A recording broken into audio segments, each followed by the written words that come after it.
Dear colleagues, this is a topical temporal clear corneal phacoemulsification cataract surgery in a 65-year-old lady with grade 2 to 3 nuclear sclerosis.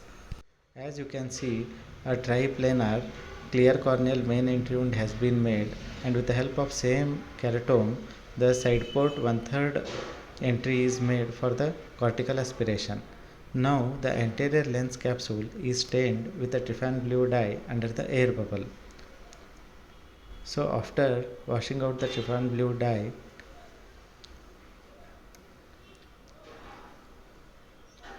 the air bubble is replaced with a viscoelastic substance. A viscoelastic substance is a jelly-like substance which is introduced into the anterior chamber to maintain the anterior chamber during the various anterior chamber maneuvers so that the cornea and endothelium is protected well.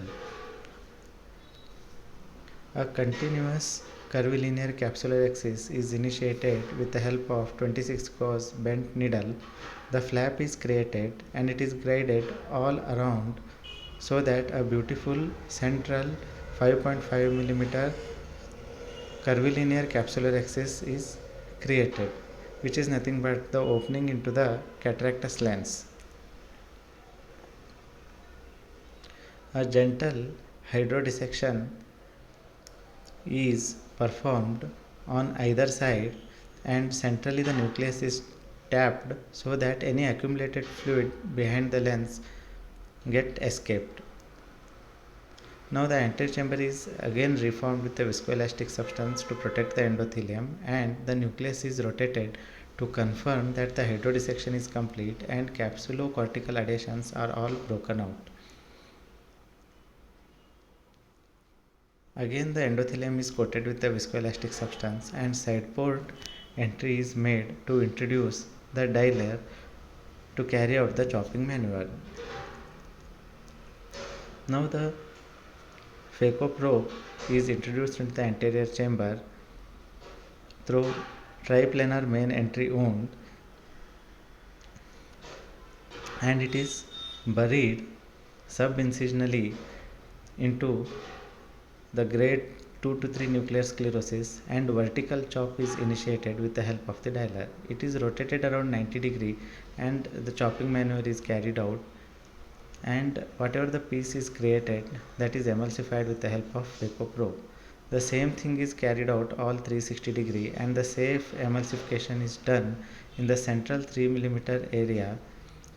As you can see, the anterior chamber is rock solid and there is no fluctuations in the anterior chamber. The patient is under topical anesthesia and patient is constantly instructed to see the light. While carrying out the emulsification of the last piece, the dialer is removed so that the anterior chamber is well maintained and PC is protected and followability is increased. Now the anterior chamber is again reformed with a viscoelastic substance to carry out the cortical aspiration. Hello friends, kindly subscribe my channel and like the video so that a further notification can be noted to you. The cortical aspiration is carried out with the help of the Simcoe cannula. I prefer Simcoe cannula over bimanual because it is very surgeon friendly. The turbulence in the anterior chamber is low. The control is in your hand. If you accidentally catch the anterior lens capsule or posterior capsule, it can be immediately released with a reflux. I prefer bimanual only in case of posterior capsular rent, where the anterior vitrectomy to be carried out, where the irrigation and the aspiration should be separated. With the help of the visco cannula, with the help of the main wound and the side port entry wound, the all cortex is removed 360 degree. And then a little bit PC polishing is done so that the patient should get a crystal clear vision post-op. Now the PC polishing is being done with the help of the Simcoe cannula, and whatever the remaining debris are there that have been washed out with a power wash,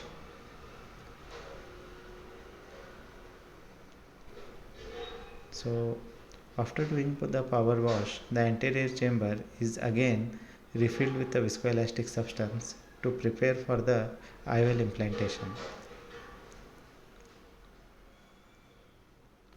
Now IOL being loaded in the cartridge and IOL is being implanted through the main wound entry through wound assisted IOL implantation.